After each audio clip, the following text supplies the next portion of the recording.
ليلى مراد هي فنانة مصرية ولدت في عام 1934.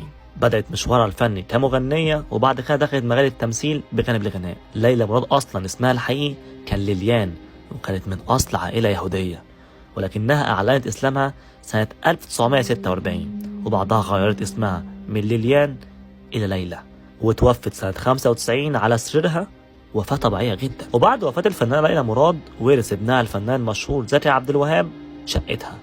الفنان زكي عبد الوهاب كان متعلق جدا بوالدته، لدرجة انه بعد ما ورث الشقة ما غيرش فيها اي حاجة وساب كل حاجة في مكانها زي ما هي، وده لان كل ركن من اركان الشقة كان بيفكروا بيها.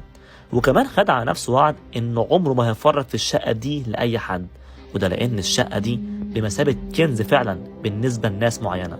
فكان في ناس عاوزة تشتري الشقة دي بمبالغ وارقام كبيرة جدا، ولكنه كان دايما بيرفض.